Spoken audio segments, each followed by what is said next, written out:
रीना एक बहुत ही होनहार और ईमानदार स्टूडेंट थी। उसका परिवार बहुत गरीब था, जिस कारण रीना को स्कूल में सबके सामने शर्मिंदा होना पड़ता था। लेकिन रीना ने अपनी मेहनत और लगन से अपने परिवार की गरीबी को दूर कर दिया। रीना 5वीं क्लास की छात्रा थी। वो दौड़ी दौड़ी स्कूल की तरफ जा रही थी, लेकिन जब वो स्कूल पहुंची तो उसकी क्लास शुरू हो चुकी थी। वो जब अपनी क्लास में पहुंची तो मैडम ने उसे दरवाजे पर ही रोक दिया। रुक जाओ रीना, तुम आज भी लेट आई हो।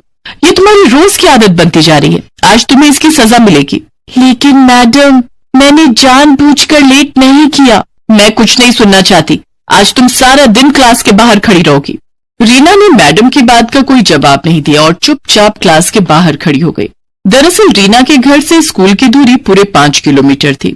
रीना अपने घर से स्कूल तक रोज पैदल आया करती थी, क्योंकि उसके पास रिक्शे या स्कूल बस का किराया देने के लिए पैसे नहीं थे। रीना के माता पिता बहुत ही गरीब थे। रीना के पिता सब्जी बेचा करते थे। उससे उनकी जो कमाई होती, उससे उनका गुजारा किसी तरह से चल पाता था। लेकिन रीना के माता पिता रीना को पढ़ाना चाहते थे, इसलिए उन्होंने रीना का एडमिशन स्कूल में करवा दिया था।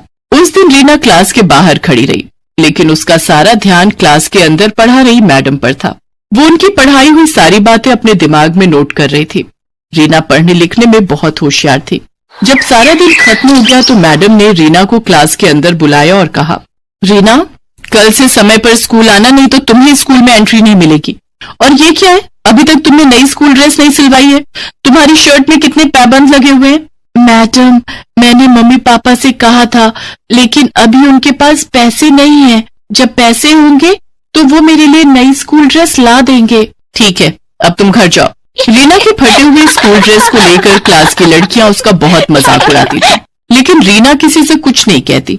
रीना स्कूल से पैदल घर आ गई। घर आने के बाद उसने मैडम की पढ़ाई हुई सारी चीजें फिर से रिवीजन की। पढ़ाई से जो वक्त मिलता था, रीना उस समय में सब्जी बेचने में अपने माता पिता की मदद करती थी। वो सब्जी बेचते हुए भी अपनी पढ़ाई करती रहती थी। धीरे धीरे समय बीतता गया और रीना ने 5वीं क्लास की परीक्षा पास कर ली। वो अपनी क्लास में अव्वल आई थी। घर आकर रीना ने ये बात अपने माता पिता को बताई। रीना बिटिया, ये तो बहुत अच्छी बात है। तू खूब मन लगाकर पढ़ाई कर। देखना, एक दिन तू बहुत बड़ी अफसर बनेगी।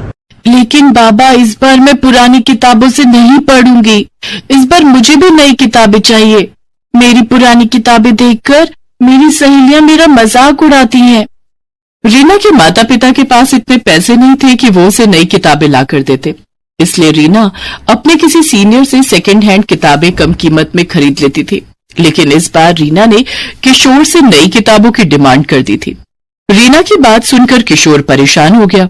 किशोर को इस तरह से परेशान देखकर रीना की माँ तारा ने रीना से कहा, रीना बेटी, तुझे पढ़ाई करने से मतलब है या नई किताब से?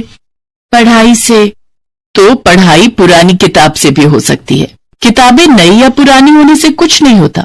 नई किताब में जो बातें लिखी होंगी वही तो पुरानी किताब में भी लिखी होंगी, इसलिए तू पुरानी किताब से पढ़ाई कर ले। ठीक है माँ। रीना इस बार भी अपने किसी सीनियर की पुरानी किताब सस्ते दाम में खरीद लेती है। रीना की पुरानी किताब देखकर उसकी सहेलियां हंसकर उसका मजाक उड़ाने लगी। रीना, नई क्लास में भी फटी हुई किताब? इन किताबों में तो कवर लगाने की भी जगह नहीं है। मेरी किताब पुरानी और फटी है तो क्या हुआ? देखना, मैं इस बार भी क्लास में अव्वल आऊंगी। रीना इस बार और भी ज्यादा मन लगाकर पढ़ाई करने लगी।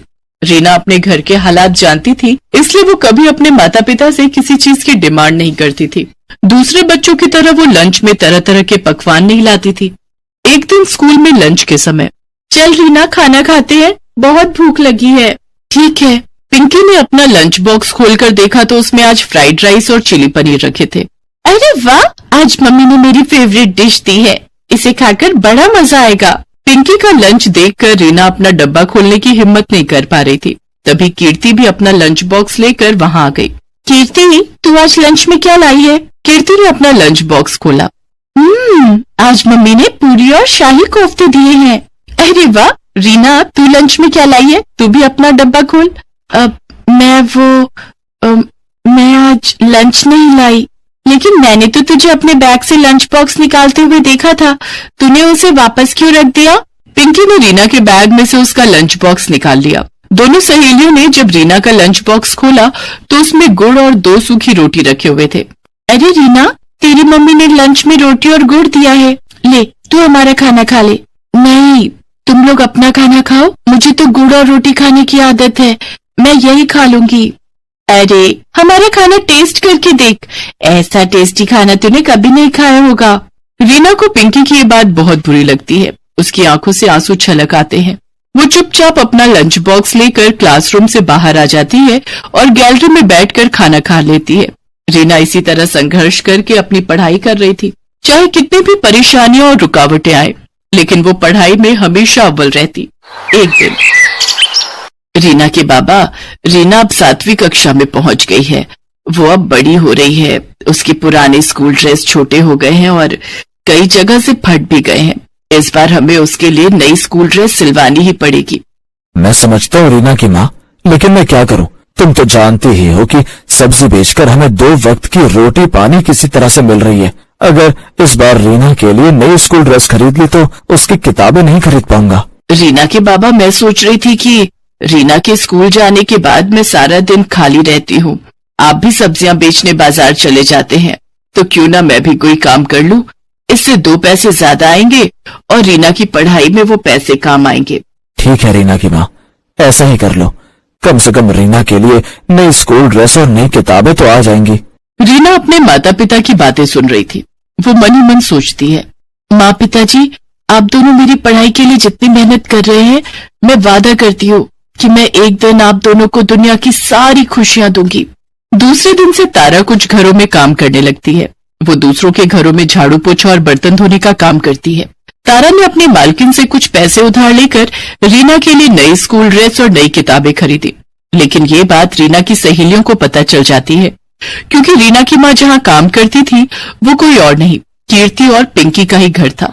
एक दिन, अरे रीना, नई स्कूल ड्रेस और इस बार तो नई किताबें भी।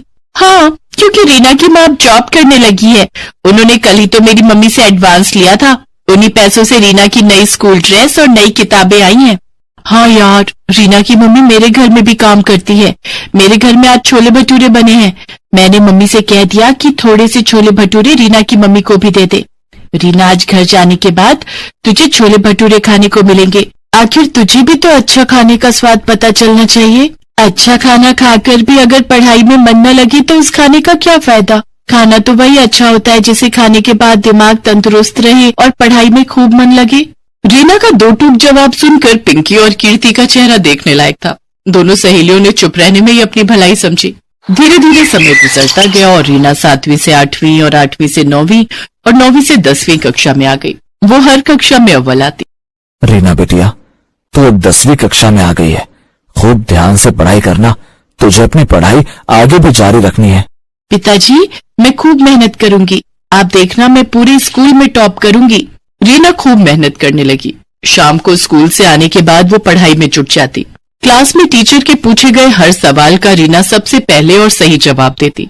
पैदल स्कूल आना और पैदल घर जाना भी रीना के हौसले को तोड़ता नहीं, बल्कि और बढ़ा देता था। धीरे धीरे दिन बीत गए और 10वीं की परीक्षा का दिन भी आ गया।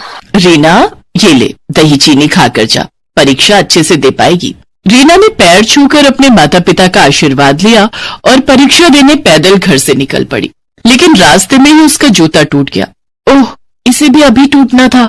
समय पर परीक्षा सेंटर नहीं पहुंची तो परीक्षा नहीं दे पाऊंगी, मुझे वहां तक जाना ही होगा।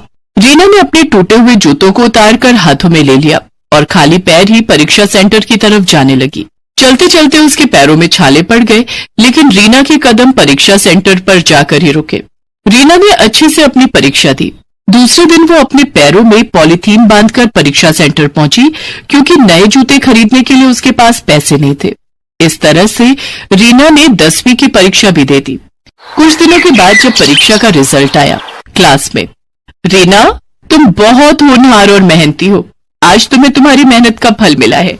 तुम इस स्कूल में ही नहीं, पूरे राज्य में 10वीं की परीक्षा में अव्वल आई हो। देखो, अखबार में तुम्हारी फोटो छपी है। मैडम ने रीना और पूरे क्लास को अखबार में रीना की फोटो दिखाई। इतना ही नहीं, आगे की पढ़ाई के लिए तुम्हें सरकार की तरफ से स्कॉलरशिप भी दी जाएगी। ये सब सुनकर रीना बहुत खुश हुई। वो खुशी खुशी जब घर पहुंची तो उसके घर के बाहर मीडिया वाले उसका इंटरव्यू लेने के लिए इकट्ठा थे। सबने बारी बारी से रीना का इंटरव्यू लिया। रीना की कामयाबी से उसके माता पिता बहुत खुश थे। रीना ने स्कॉलरशिप की मदद से पहले 12वीं और फिर कॉलेज की पढ़ाई पूरी की। उसके बाद प्रतियोगिता परीक्षा की तैयारी करने लगी। कुछ सालों की कड़ी मेहनत से रीना ने आईएएस की परीक्षा पास कर ली थी। रीना अब एक आईएएस ऑफिसर बन चुकी थी। रीना ने अपने आप से जो वादा किया था उसे पूरा कर दिखाया। उसने अपने माता पिता के कदमों में दुनिया की सारी खुशियां लाकर रख दी।